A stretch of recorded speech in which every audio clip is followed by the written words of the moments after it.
O ano anak, ready ka na ba? Ngayon natin malalaman kung ilang words ang makukuha mo anak. Pero kahit anong mangyari anak, tandaan mo lagi sinabi ko sa'yo ah. Oh my God, ma! Nakamigit 10 million words Huwag ako! na huwag mong gagamitin kahit isang word na nandyan anak ha. Mangako ka. Ha? Bakit naman po, ma? Hindi mo na ba naalala yung nangyari sa kapatid mo anak? Ayoko mangyari sa'yo yung nangyari sa kanya. Maliwanag ba yon? Kaya hanggat maaari, huwag kang gumamit ng kahit isang word dyan. O sige na, pumasok ka na. Baka malate ka pa sa school nyo. Hoy Kirsten, totoo ba kahit isang word wala kang nakuha? Ano ba yan? Kawawa ka naman. Paano magkasalita niyan? Pero bagay lang yan sa'yo. Kagaya ka lang kasi ng kapatid mo. Pwede ba? Tigilan nyo nga yung best friend ko. Ano naman kung wala siyang nakuha? Tara na nga Besh, malilate pa tayo. O Besh, okay ka lang ba? Bakit nga pala kahit isang word wala kang nakuha? Oo nga pala, hindi ka makapagsalita. Tanga ko talaga. Paano ka nga pala sasagot? Wala ka nga pala nakuha kahit isang word. Yaan mo na yun Besh, baka magkakaroon ka din. Tara, pasok na tayo. Nandiyan na pala si Kirsten. Ano Kirsten, magsalita ka naman. Oops, wala ka pala nakuwang words. Kaya nga Kirsten, nakakaawa ka naman. Bakit ka pa nandito kung wala kayo naman sasabihin? Kawawang Kirsten, hindi makapagsalita. Pwede ba? Tumigil nga kayo. May nakuha akong words, okay? May nakuha ka naman pala eh. Ba't ayaw mo magsalita? Anong problema? May tinatago ka ba? Konti lang kasi nakuha akong words, kaya hindi ko masyadong ginagamit. Sinungaling. Okay class, pumili na kayo ngayon na magiging kapartner nyo. Uy, tara, partner tayo. Tara, partner tayo. Oops, ayaw ka maging kapartner Kirsten. Baka mamagsak pa ako dahil sa'yo, no? Sa iba ka na lang. Kung hindi ka gagamit ng words na nakuha mo at hindi ka magsasalita, humanap ka na ng ibang kapartner. Huwag ako Kirsten. Uy Kirsten, may partner ka na ba? Tara, partner lang tayong dalawa. Ayan, try mong i-divide yan tapos makukuha mo yung sagot, okay? Ayan, ganyan nga. Alam mo naman pala eh. Teka, gusto mo pumunta sa amin mamaya after school? May hinanda kasi si mama pagkain eh. Ano, gusto mo pumunta? Sige, kita ulit tayo mamaya after school ah. Oh anak, nakauwi ka na pala. Teka, may kasama ka ah. Sino siya? Bago mong kaibigan? Ah, siya nga pala si Kirsten ma. Konting words lang yung nakuha niya. Kaya hindi siya masyadong gasalita, hindi niya masyadong ginagamit. Ah, kawawa naman pala siya anak. Sige, pasok na kayo, naganda na ako ng pagkain doon para makakain na rin kayo. Sige po ma, nagugutom na nga po ako eh. Tara Kirsten, pasok na tayo. Uy Kirsten, Bakit? bakit ka nagkasalita? Konti lang nakuha mong words, di ba? Baka masayang yan. Teka, ilan nga ba talaga yung nakuha mong words? Mahigit 10 million. Mahigit 10 million? Ang dami naman pala eh. Bakit hindi mo ginagamit? Kasi, Hindi ka naman mauubusan kaagad ng words kapag nagsalita ka eh. Bakit hindi mo ginagamit yan? Ang dami kaya niyan. yun kasi yung sabi ng mama ko eh. Huwag ko daw gamitin yung mga words na nakuha ko. Baka daw kasi mangyari sa akin yung nangyari sa kapatid ko. Bakit? Ano ba nangyari sa kapatid mo? Hindi ko nga din alam eh. Pero matagal ko na siyang hindi nakikita. Siguro natatakot lang si mama na mangyari sa akin yung nangyari sa kanya. Hindi ko nga alam kung ano nangyari talaga sa kanya. Bakit kaya hindi mo siya tanungin? Para alam mo rin kung ano nangyari sa kanya, no? Natatakot kasi akong malaman eh. Huwag kang matakot, ano ka ba? Para at least alam mo din, di ba? At para alam mo kung bakit hindi mo pwedeng gamitin yung words mo. Kaya nga no. Sige, tatanungin ko. Uy, salamat nga pala ah. Pakisabi na ni si mama mo, salamat ah. Okay lang yun, no? Basta tanungin mo din yung mama mo kung ano nangyari sa kapatid mo. Para may alam ka rin. Okay, sige, gagawin ko. Pero, huwag mo na sana sabihin sa iba kung ilan talaga yung words na nakuha ko ah. Oo naman, no? Makakaasa ka sa akin, Kirsten. Sige, salamat ulit. Ma, nakauwi na po ako. Ano ba anak? Sabi ko naman sa'yo na huwag mong gagamitin yung words na nakuha mo, di ba? Ano po ba talaga nangyari sa kapatid ko? At saka bakit ayaw niyo ipagamit yung words na nakuha ko? Huwag ka na nga magtanong anak. Basta sundin mo lang yung sinasabi ko sa'yo. Maliwanag ba? Basta huwag kang gumamit ng kahit isang word na nandyan. Pero ma, gusto ko din pong... Tama na Kirsten. Tama na yung pag-uusap na to. Pumasok ko na sa kwarto mo at sundin mo na lang kung ano yung sinasabi ko sa'yo.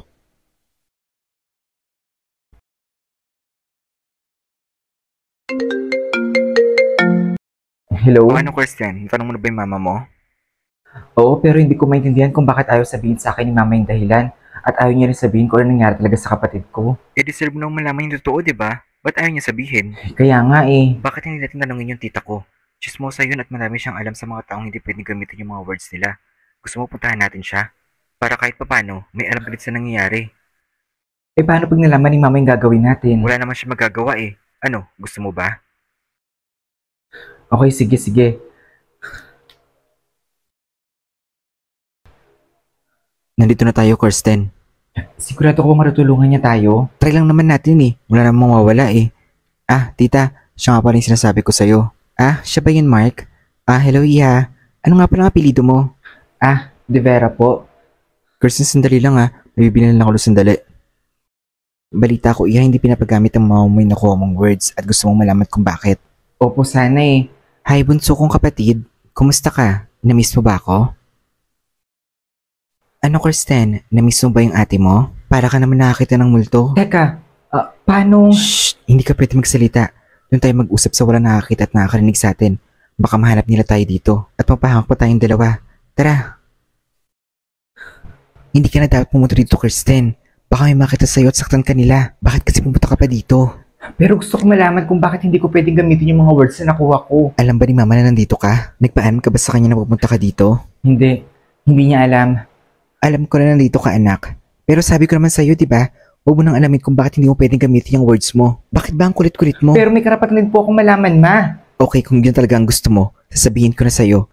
Hindi mo pwedeng gamitin yan dahil isinumpa ka. Isinumpa ka nila kaya hindi mo pwedeng gamitin yung mga words mo. Ano po? Sinumpa? Ako? Sino? At saka paano? Sino po nagsumpa sa akin, ma? Sasabihin namin sa'yo ng ate mo. Makinig ka mabuti sa sabihin ko sa'yo, Kirsten.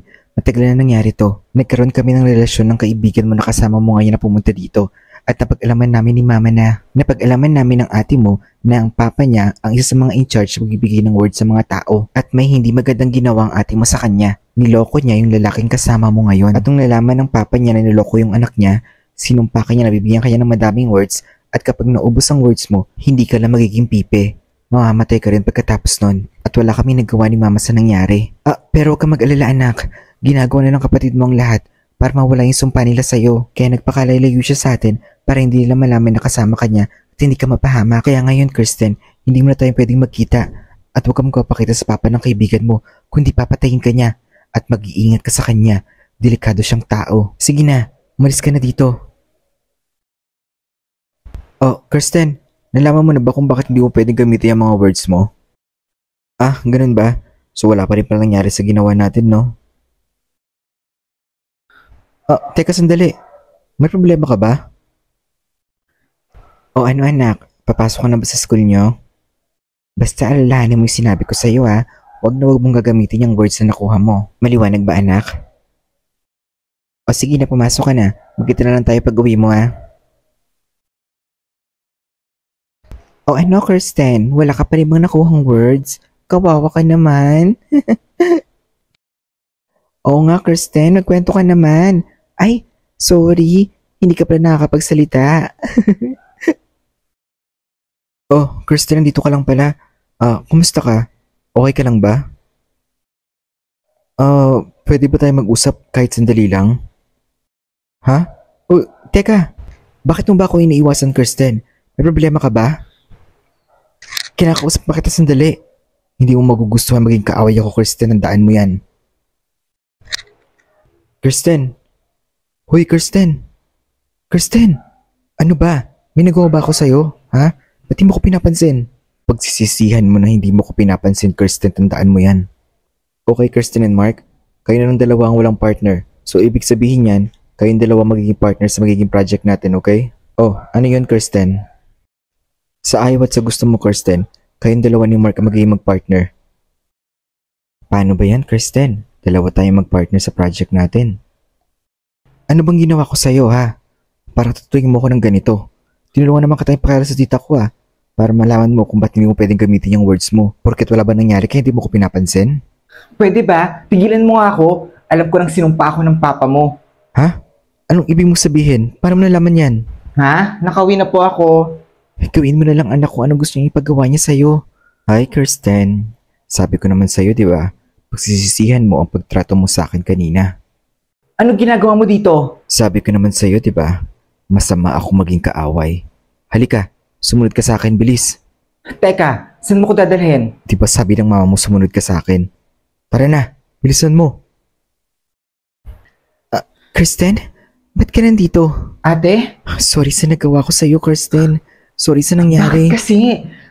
Bakit kasi hindi ka na lang nakipag-break sa kanya? Ba't kailangan mo pa siyang lokohin? Tingnan mo naman kung ano nangyari sa atin ngayon, no? Huwag mo gamitin yung words mo, Kirsten. Mapahamak ka. Wala akong pakialam. Wala akong pakialam sa words na yan. Mamamatay din naman ako dahil sa ginawa mo eh. Sorry. Hindi ko naman alam na ganito yung mangyayari eh. Makasarili ka kasi. Kawawa ka naman, Kirsten. Nadamay ka nang wala kang kaalam-alam. Bitawan mo ako. Nakikita mo na ngayon ang mangyayari sa'yo kapag ako ang kinalaban mo. Nagmumukha kang kawawa at wala kang nagagawa. Okay, tama na yan. Pakawalan mo na siya. Ako na lang bahala sa kanya. Ma? Ano po ginagawa nyo? Anong ibig sabihin nito? Ang totoo niyan, Kirsten. Pinilit lang ako ng mama mo. Pasensya ka na. Tinakot niya kasi akong papatayin niya yung papa ko. Anong ibig mong sabihin? Ako ang may pakanan nitong lahat, Kirsten. Ma, ano nangyayari? Bakit mo ginagawa to? Ano sa tingin mo kung bakit ko ginagawa to? Alam kong darating ditong araw na to. Please, ma. Hindi mo kailangan gawin to. Niloloko mo ba ako? Sinira yung dalawa ng ate mong buhay ko. Masaya ako bago kayo dumating sa buhay ko. Iniwan tayo ng papa mo dahil sa inyong dalawa. Ma, ano po yung nasa likod nyo? Ha? Anong sinasabi mo? Anong ginawa mo, Kirsten? Ibaba mo yung baril na yan ngayon na. Ha? Maliwanag ba? Kung malma ka, anak, ibaba mo yung baril na yan. Huwag mo kong pilitin gawin ko to sa'yo, ma. Hindi mo naman magagawang saktan yung sarili mong nanay, di ba? Di ba, anak? Kaya ibaba mo na yung baril, please. Oo, kaya niyang gawin yan, no? Barilin mo na siya, Kirsten, please. Burit ka ba? Hindi ko naman talaga gagawin to eh. Hindi ko naman talaga siya babarilin. Kunin mo na yung phone. Tawagan mo na yung mga pulis. Okay, ma'am. Bitawan niyo na po yung baril niyo. Safe na po kayong dalawa ng kapatid mo. Okay lang po ba kayo, ma'am? Hindi ba kayo nasaktan dalawa ng kapatid mo? Okay lang po ako, mamang pulis. Huwag po kayong mag-alala. Kukulong na po yung mama niyo. Pero siguraduhin niyo po muna na huwag niyo munang gagamitin yung words na nakuha niyo. Hanggat hindi pa natatapos yung investigasyon namin sa nangyari dito. Maliwanag po ba? Hindi ako makapaniwalang si mama may plano ng lahat at nagsinungaling siya sa atin at ginawa pa niya masama yung kaibigan mo.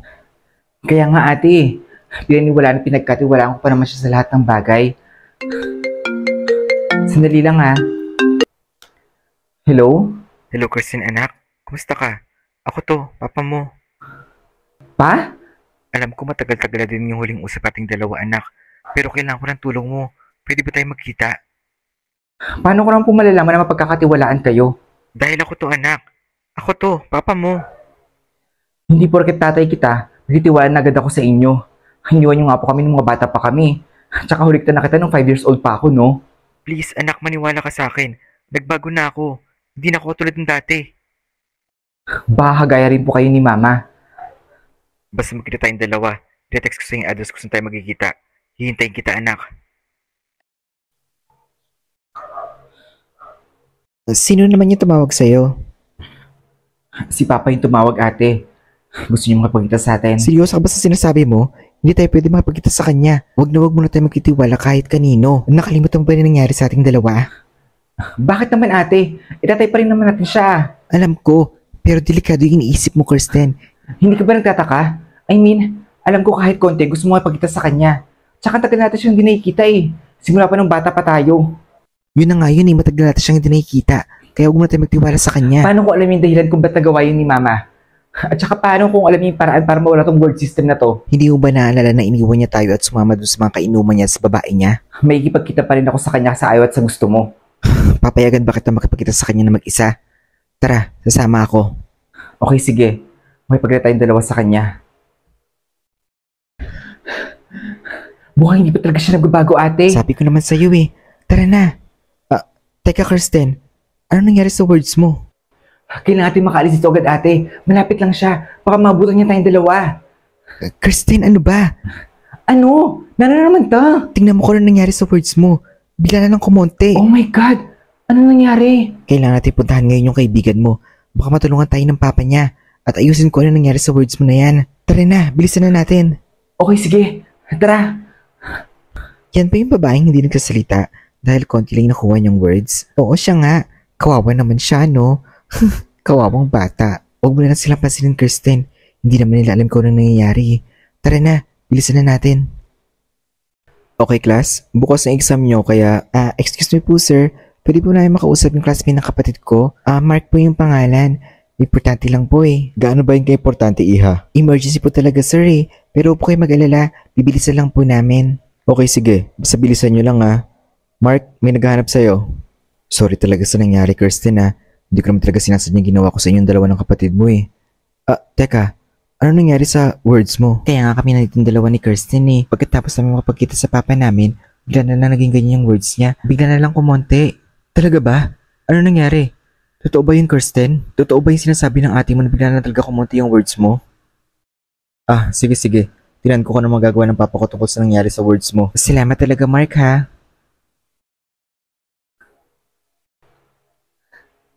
Hoy, babaeng hindi nakakapagsalita. Kawawa ka naman talaga. Actually, nakapagsalita naman talaga ako eh. Marami pa nga ako nakuha words kesa sa'yo eh.